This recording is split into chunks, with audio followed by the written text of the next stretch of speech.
What's going on, Packers fans? Aaron Nagler here, ready to talk some football after a dominant win over the Detroit Lions in Week 1 with my good pal, Andy Herman. Andy, how's your Victory Monday going? It is going fantastic. I'm ready to pick apart everything that went wrong in this game so that we can have the full. No, it's a great Monday. I'm excited to talk about all things Packers with you all season long here on Let's Talk Football. And this is a fun one. It was a ton of fun just to see the team do what we were hoping that they were going to be able to do. And excited to dig into it with you. Let's start on the defensive side of the ball, since that certainly has been the narrative today regarding what the Packers were able to do to a Detroit Lions offense that has gone up and down the field, not only on them, but on most of the league over the last couple seasons. Clearly, the Packers won up front more than they lost. And Michael Parsons getting the headlines is expected, but you mentioned like what we expected. It's interesting how much Parsons really did what we expected him to do, not just from scrimmage and not just the attention he got from the opponent, etc., but the way he affected the quarterback and the way he affected their blocking scheme, the way they had to start sliding to him, chipping him, and that really came to fruition. And that was, plain as day. What did you take away from the play of the other guys along the line? Because I do think one of the most encouraging things coming off of this game is the play of guys like Colby Wooden, Rashawn Gary, Devontae Wyatt, Lucas Van Ness. All of them had their kind of moments to shine away from anything having to do with Micah Parsons. Yeah, I'm right there with you. Just from a Micah thing really quick, I'm sure you saw the stat where like Jared Goff's time to throw is like a half second quicker. Right. So I think what people will begin to realize even more is that there's stat sheet Micah Parsons and there's big play Micah Parsons. We saw the chase down. We saw the immediate pressure that led to an interception. There's going to be real tangible benefits that we can easily see and get our hands on really quick. And then there's going to be a whole nother level to it where you are getting extra double and triple teams on Parsons, which leaves Rashawn Gary one-on-one on the opposite side to just do his thing and bull rush and not have a chip or a tight end helping on that side of things. It's a quarterback that's just a little bit more freaked out in the pocket because that guy is on the field. Right. It's corners and safeties not having to cover as long. So there's so many layers to what he brings to the team. But to your point, and I talked about this, it's almost like you have your starting pitching in baseball. You got your 5 guys, but maybe you're not. And all of a sudden you get an ace on top of that. And now your number 1 moves to 2, 2 moves to 3, 3 moves to, and everything just sort of settles itself in the way that you would love it to. Now they have that ace on defense. And now Rashawn Gary is the second guy and Elvian's the third and Wyatt's the fourth. And you just go on. And all of a sudden, now it looks super imposing, especially when you've got those 4 on the field at the same time. And then the guy that you brought up first and foremost, Colby Wooden. You know who I saw a little bit in that game from Colby Wooden? I saw a little Mike Daniels in that game. From that Colby is Wooden. On point. Yes. I saw a little Mike Daniels. Just the 100%. Energy, the intensity, getting into the backfield, causing some chaos. That was just one of the more exciting aspects of that game was the way that he played. So to see some of that stuff where guys are stepping up, you've got the big time impact player. Now everyone else kind of slides into a really natural spot. It was just fun to watch all the way around. I'm glad you mentioned the kind of drop in time of release when it comes to Goff when Parsons was on the field or off. But what's fascinating to me, it got in his head early, I think, where there was that 3-man rush where he's blocked up in the middle of the kind of line there, and Goff just rushes the throw without any need to. Yep. He's got either the ability to wait because everyone's blocked up there, or he can just run it off that left side. Instead, he hurries a throw to Laporta with Williams in really good coverage, and they're off the field and settling for a field goal. I'm telling you, that is not Jared Goff against the Packers over the course of the last 5-6 games, right? No. And that, like I said, I think that got in his head real early. Now, clearly there were other instances where Parsons was in the backfield really quickly, but man, I'm telling you, the ability to kind of sit back there, survey the field, and let some of those deep crossing routes that the Lions have killed the Packers on over the years, that was pretty much non-existent for the majority of the game.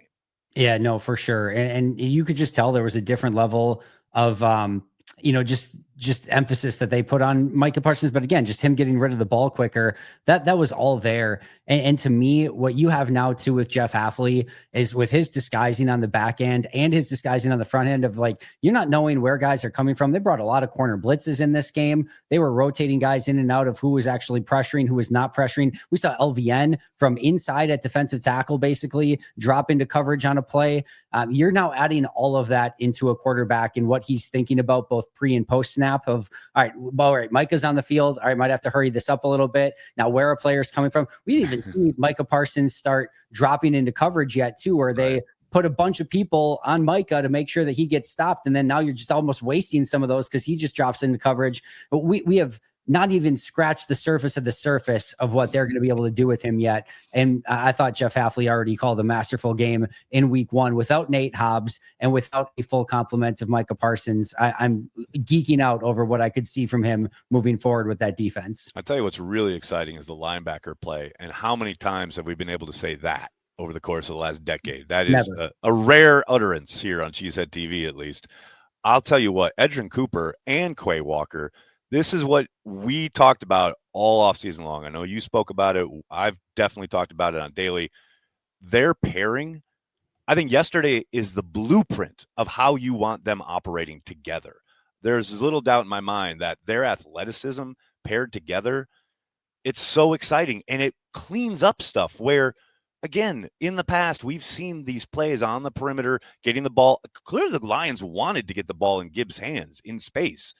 And every time they did, whether it was a design play or a check down, man, one of those guys was there to clean it up or arriving post haste as soon as it, was clear that they got him bottled up.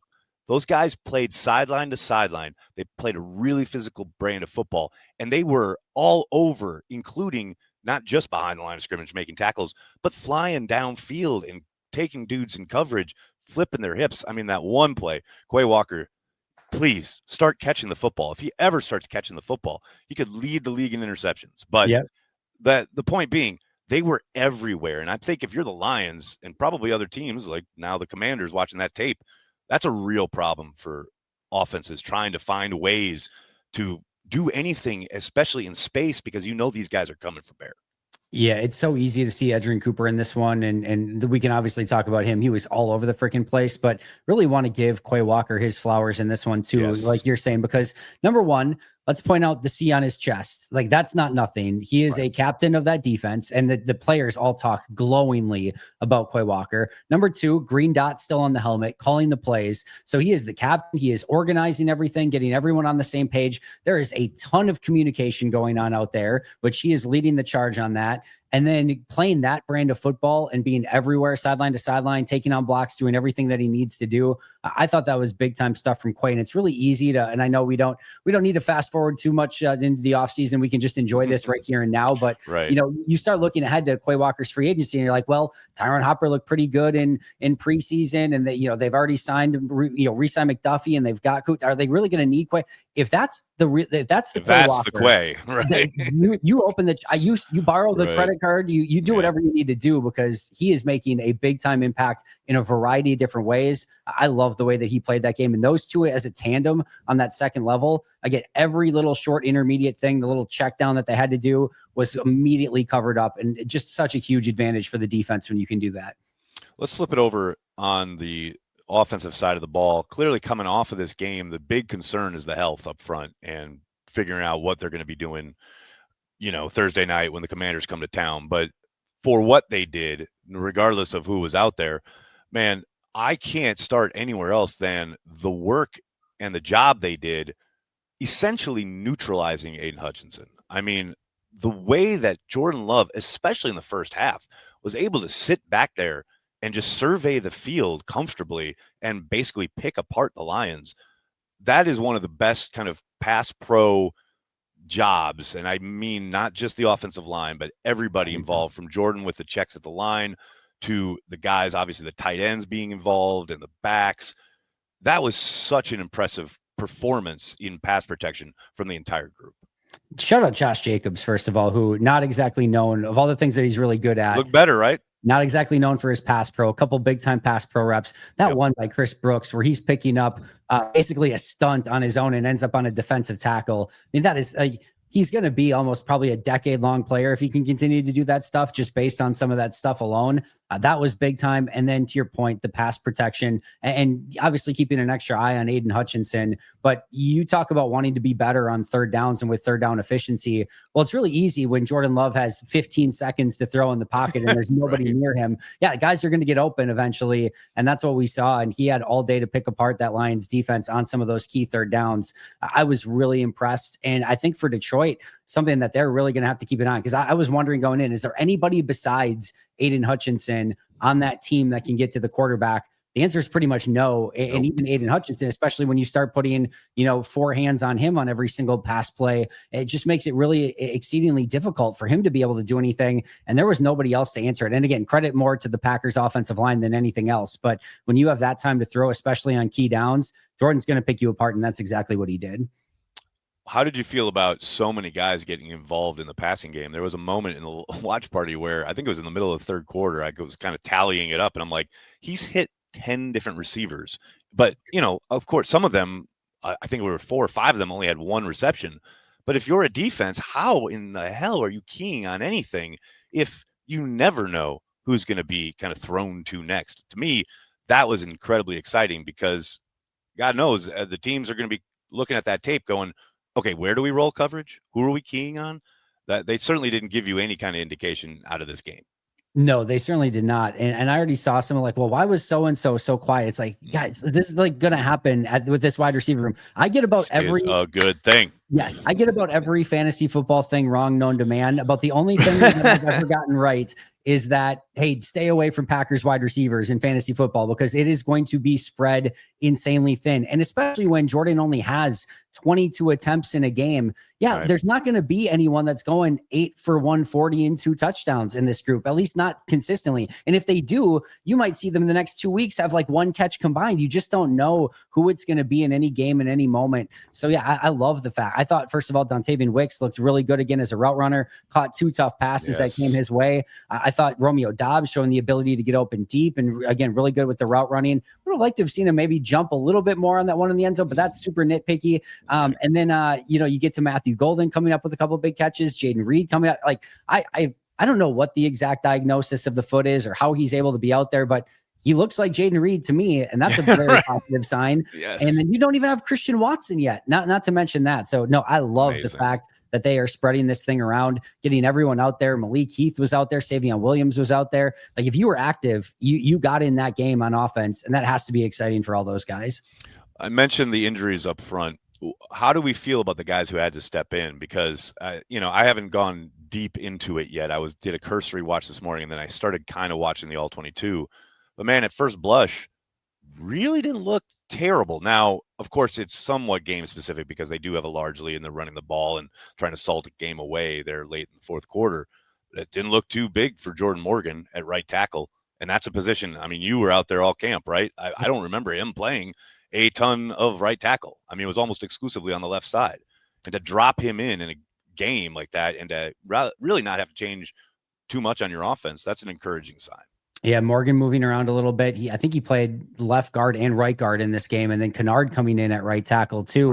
Right. One of the things with Kennard is I went back and I watched all the Parsons snap from last year, and I wanted to see, all right, how did these other players that they acquired, Neiman and Kennard, looked, and I took a deeper dive in Kennard. I was really impressed. I was expecting this to be somebody who had to play just guard, and when I watched him at tackle with Philly against New York last year, going against Brian Burns, he held up well, and I'm like, I'm pretty surprised that they got this guy for a 6th round pick. And 2 years from now. Yes, 2 years from now. Great point. Thing. Great point. So especially when they're going to get all those comp picks probably in that season anyway. But I'm watching him like, this to me looks like he could be like a quality backup or starter in this league. And I thought he came in and did a really nice job as well. It's just like these are the things that, yes, you worry about maybe not having 2 first-round picks, but Goody is in his front office are the best in the league at just finding Chris Brooks, Darian Kennard, Malik Willis, anywhere, just guys off of practice squads, Bo Melton. Let's change him to corner. Okay, he's probably good at that too. It just, they know how to put the little pieces together to make this thing work. And now you have stars on top top of it,